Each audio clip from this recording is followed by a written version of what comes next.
forme. Et tu nous amènes, Seigneur, oh Dieu,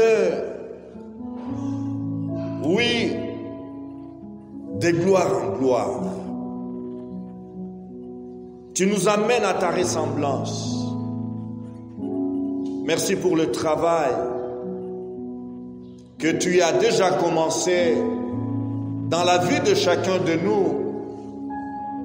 nous qui sommes tes enfants. Et merci pour le témoignage de nos enfants qui viennent de parler tout de suite. Seigneur, continue ton œuvre. Continue cette œuvre de perfectionnement dans notre vie, nous tous. Bénis ta parole maintenant. Bénis cette exhortation. Au nom de Jésus. Amen. Shalom. Et oui, après les baptêmes, quel conseil donner? Quelle exhortation donner après le baptême des anciens baptisés et des nouveaux baptisés?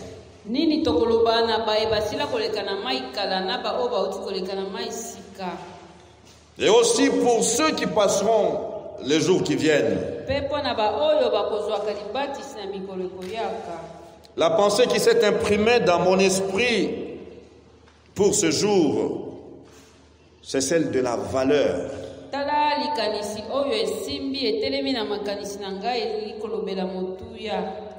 La pensée du coût. Alléluia. Nous prenons Matthieu chapitre 10. Du verset 32 au verset 38. C'est Jésus qui parle. C'est pourquoi quiconque me confessera devant les hommes, je le confesserai aussi devant mon Père qui est dans les cieux. Mais quiconque me reniera devant les hommes, je le renierai moi aussi devant mon Père qui est dans les cieux. Ne croyez pas que je sois venu apporter la paix sur la terre. Quelle parole! Jésus dit, ne croyez pas que je sois venu apporter la paix sur la terre, lui le prince de paix.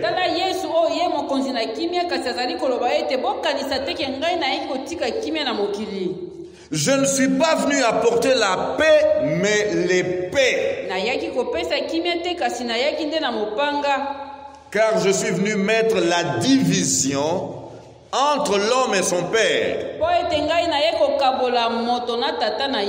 entre la fille et sa mère, entre la belle-fille et sa belle-mère. Quelle division! Et l'homme aura pour ennemi les gens de sa maison. Celui qui aime son père ou sa mère plus que moi n'est pas digne de moi. Et celui qui aime son fils ou sa fille plus que moi n'est pas digne de moi.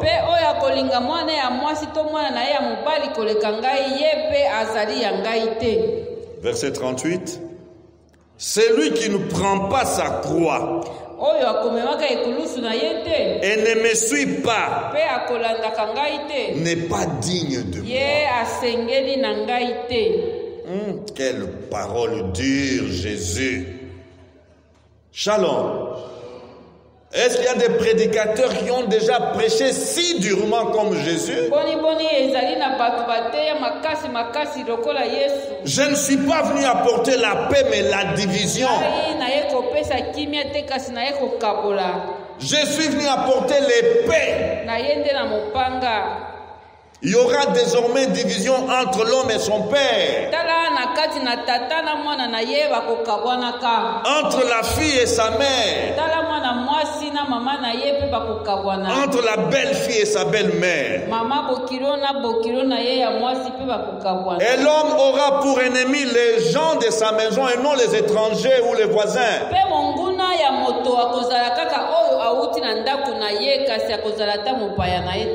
Et Jésus enfonce le clou en disant: celui qui aime son père ou sa mère plus que moi n'est pas digne de moi.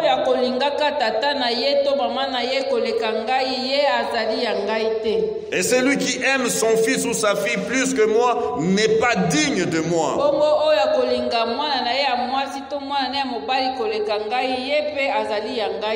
Celui qui ne prend pas sa croix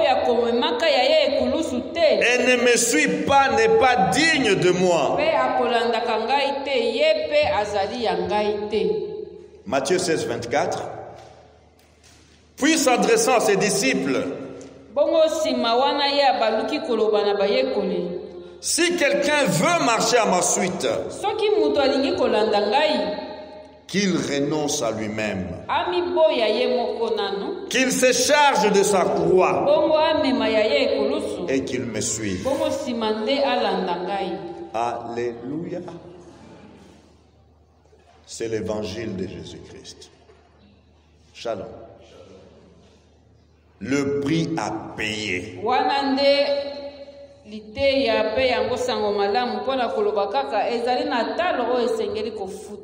Être disciple de Christ a un prix à payer.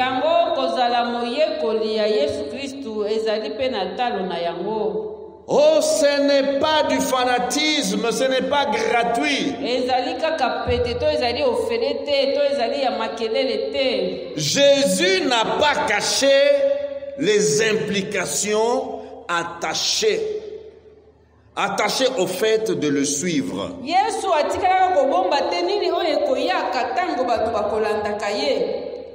L'ignorance n'est bonne pour personne. L'ignorance tue. Frères et sœurs, le prix à payer. Être chrétien a un prix qu'il faut payer. Être enfant de Dieu coûte quelque chose. Alléluia. Le mot prix signifie beaucoup de choses selon que l'on est soit vendeur ou acheteur.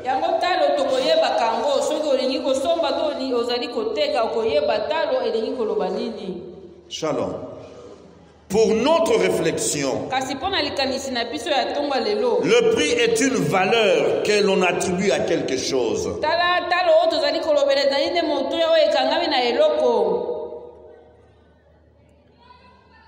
Alléluia. Être disciple a un prix. Être disciple est une vie qui coûte quelque chose.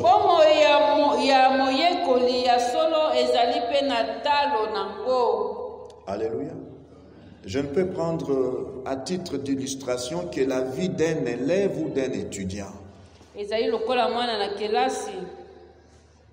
Un élève ou un étudiant, c'est qu'il a des devoirs, des travaux pratiques à faire au temps convenable.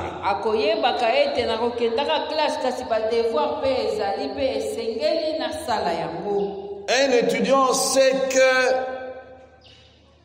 qu'il a des exigences académiques à remplir pour passer d'une année à une autre et même de crocher son diplôme à la fin du cycle.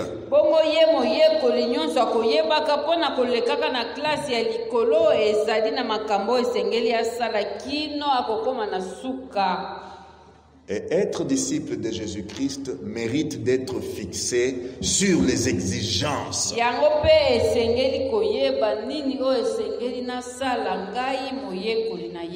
Oui, il faut être bien fixé dès le départ pour pouvoir agir en conséquence.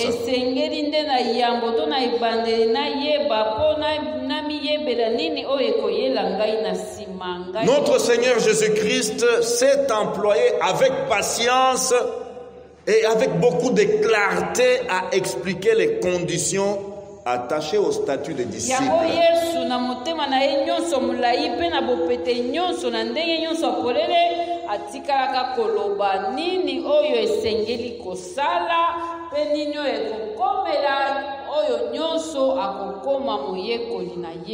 Car il ne voulait pas former ou fabriquer des fanatiques.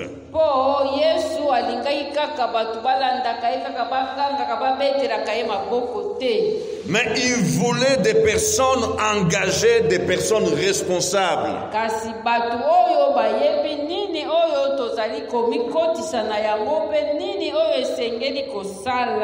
Alléluia. Et le passage que nous avons lu en premier, le verset 38, Jésus dit ceci: c'est lui qui ne prend pas sa croix.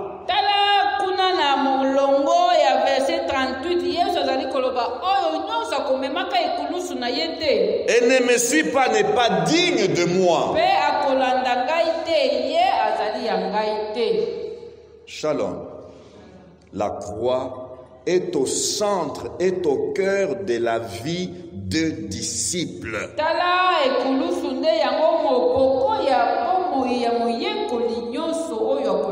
Déplacer la croix de la vie chrétienne, ce n'est plus une vie chrétienne.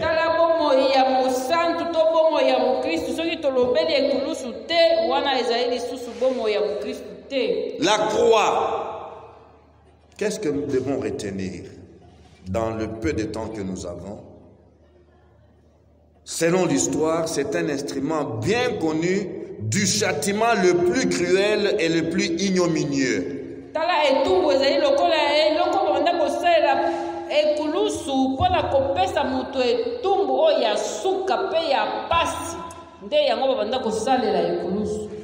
Et cela est emprunté par les Grecs et les Romains aux Phéniciens.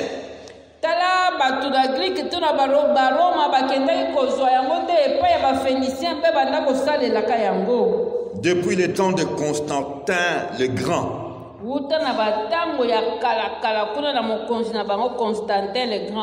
Les Phéniciens comprenaient aujourd'hui les pays comme le Liban.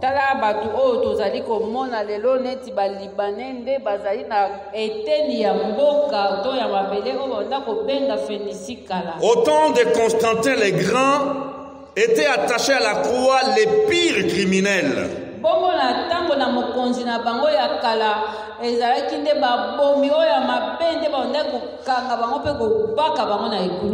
Le plus bas des esclaves, les voleurs, les fauteurs de troubles, c'était des gens destinés à la croix. Et on a constaté que dans l'histoire, même dans certaines provinces, selon les bons plaisirs des gouverneurs, les hommes justes et paisibles étaient attachés à la croix.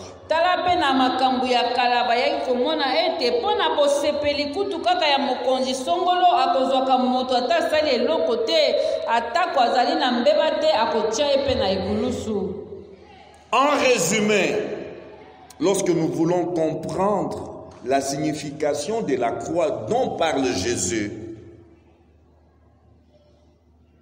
nous pouvons prendre ces lumières ou ces vérités.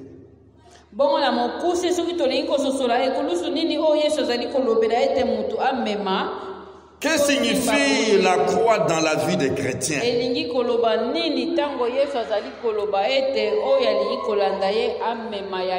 Premièrement, porter sa croix pour un chrétien, c'est prendre position.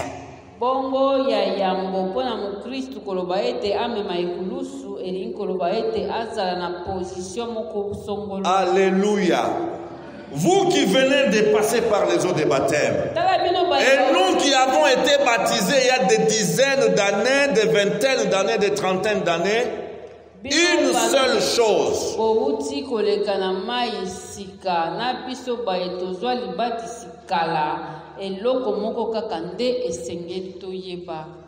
Nous devons apprendre à prendre position. C'est la raison pour laquelle Jésus dit: je ne suis pas venu apporter la paix, mais l'épée.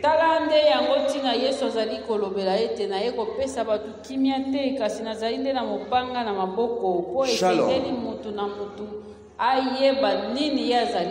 Lorsque, en tant qu'enfant de Dieu, tu vas prendre position dans ta famille pour dire: moi, c'est Jésus et Jésus seul.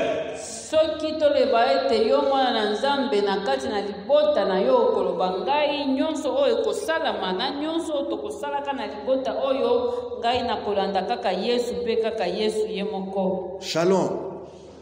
Oh, écoute, tu vois, dans ma tribu, dans mon clan, moi, nous sommes appelés à être des polygames.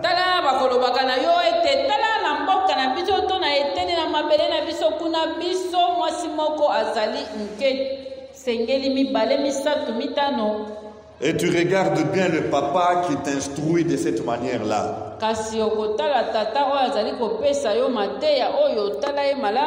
Papa, avec tout le respect que je vous dois, en tant que disciple de Jésus, eh bien, le mariage, c'est un homme, une femme.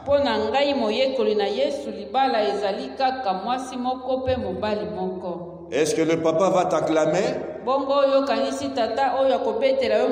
Non, c'est la division déjà entre l'homme et son père.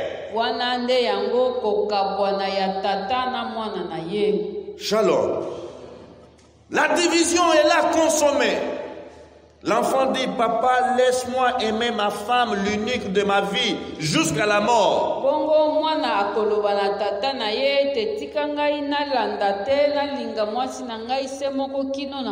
Et le papa revendiquant comment sa paternité: si moi je ne suis pas ton père, reste avec cette seule femme.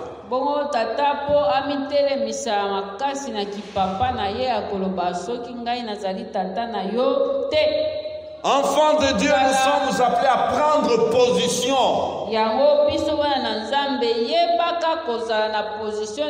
Quel que soit le domaine, quel que soit le problème, quel que soit, je ne sais pas, le sujet, nous allons prendre position en tant qu'enfants de Dieu.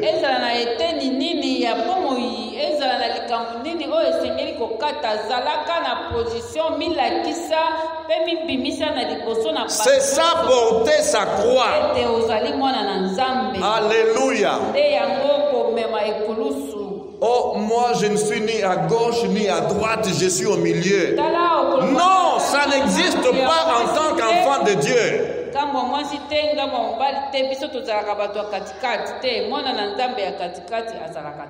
Alléluia.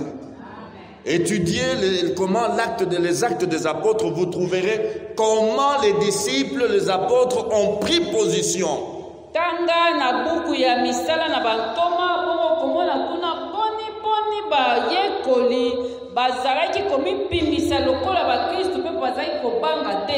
Porter sa croix signifie aussi être prêt à se tenir à la barre.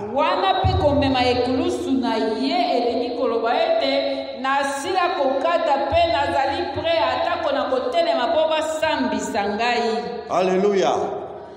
Sois préparé au jugement.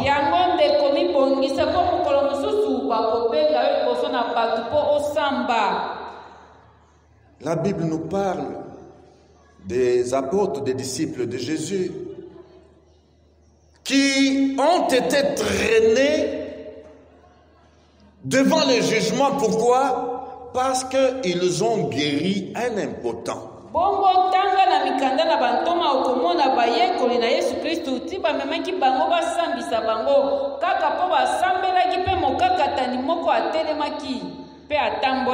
J'étais en prison et on leur a interdit de prêcher encore le nom de Jésus.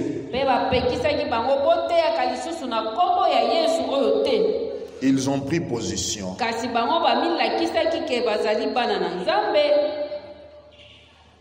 Voyez vous-même. Doit-on obéir à l'homme ou à Dieu? Oh, mieux vaut obéir à Dieu plutôt qu'aux hommes. Voilà la prise de position, voilà être prêt au jugement.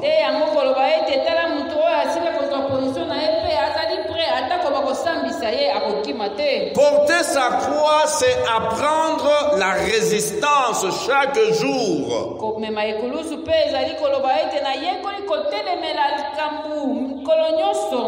Alléluia. La résistance est le lot du chrétien. Nous avons entendu ici les témoignages. Les tentations, elles viendront. Elles vont même s'amplifier. Porte ta croix. Ne lâche pas ta croix. Et c'est ça la résistance. Résiste. Jésus disait quelque part. Plutôt c'est l'apôtre Paul qui dit, vous n'avez pas encore résisté jusqu'au sang.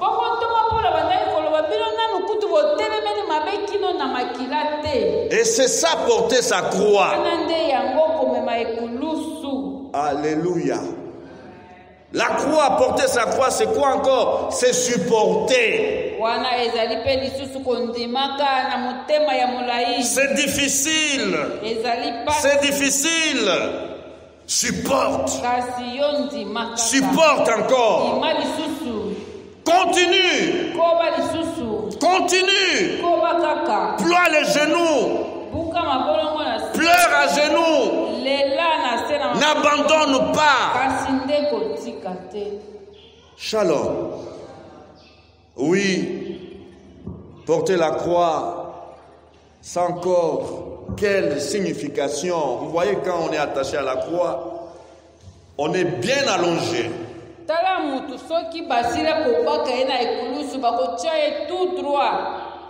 Ça veut nous dire, nous devons apprendre à nous tenir droit dans le chemin de Dieu. Nous tenir droit en Jésus-Christ. Non pas être donc comment? Serpenter, nyoka, non. Tiens-toi droit dans la vérité.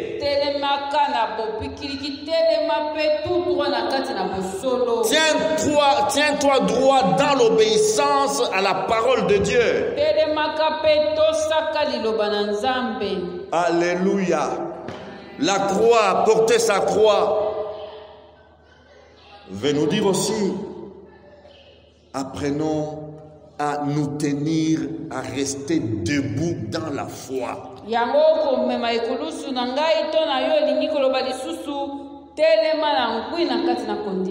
Alléluia. La foi, ta foi sera donc comment? Éprouvée. Mais reste debout.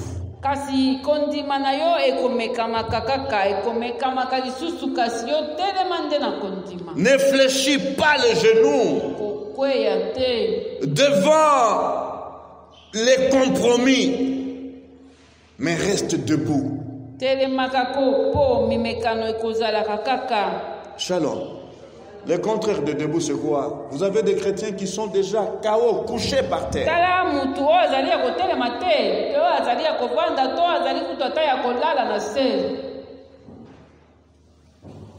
Je n'en peux plus. Donc, affaissé, donc assis, c'est plus élevé.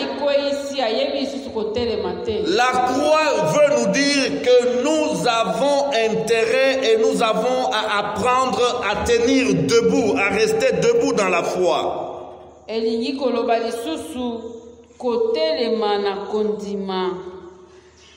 La croix, c'est apprendre à garder sa place.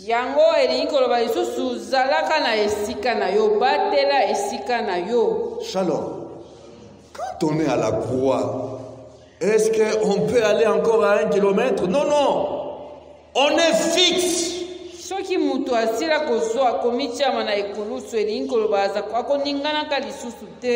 Shalom. Restons fixes en Jésus. Restons fixes dans la parole.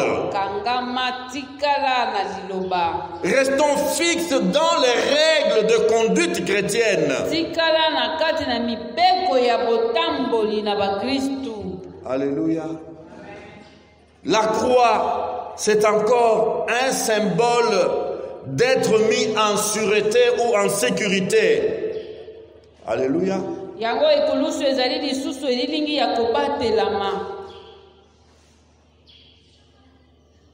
Lorsqu'on est enfant de Dieu, on n'est pas appelé à chercher la sécurité en dehors de Jésus.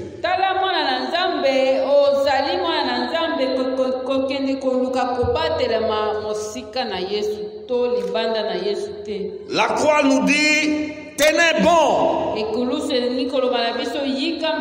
Tenez bon. Alléluia. Alléluia. Nous devons apprendre à tenir ferme, à tenir bon. Oui, dans notre engagement vis-à-vis de Jésus.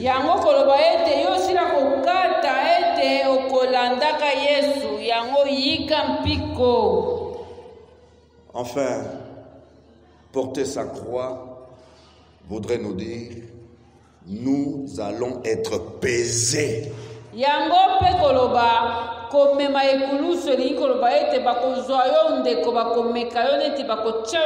Nous allons être pesés, notre foi sera pesée.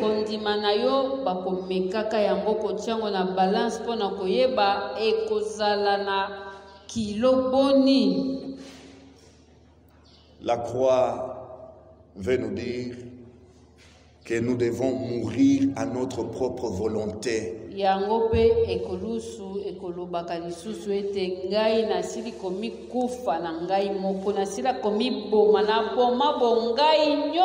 La volonté de Dieu devient désormais notre propre volonté.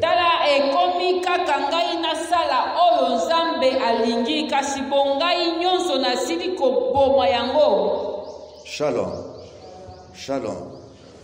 Il y a un cas malheureux que je voudrais donc nous donner ici, d'un monsieur qui a été pesé mais qui n'a pas été trouvé donc digne de suivre Jésus.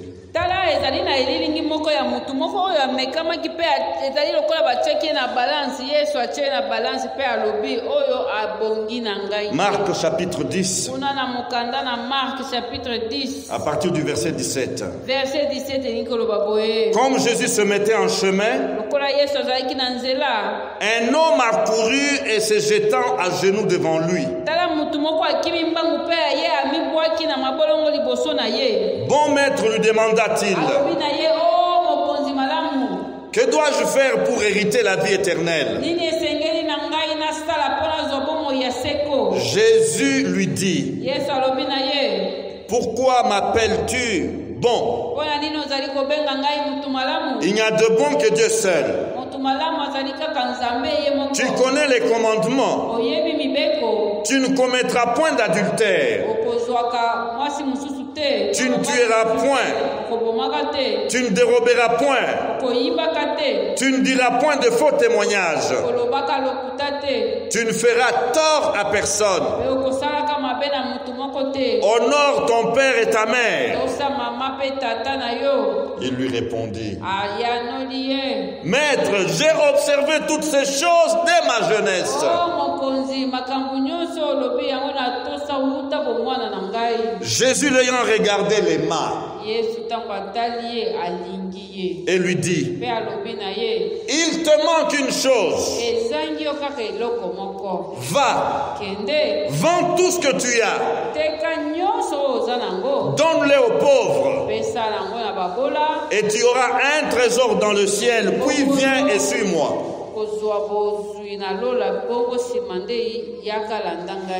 Mais affligé de cette parole, cet homme s'en alla tout triste, car il avait des grands biens. Jésus, regardant autour de lui, dit à ses disciples qu'il sera difficile à ceux qui ont des richesses d'entrer dans le royaume de Dieu. Les disciples furent étonnés de ce que Jésus parlait ainsi.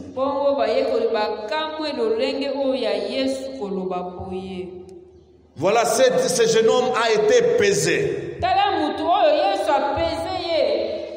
Et il n'a pas réussi au test.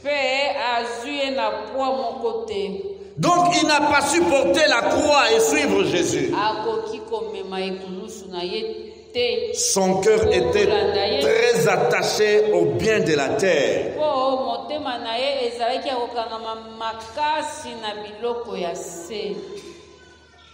Jésus prend la place. Comme nous l'avons chanté tout à l'heure. Toute la place à Jésus. Baissons nos têtes, s'il vous plaît. Alléluia.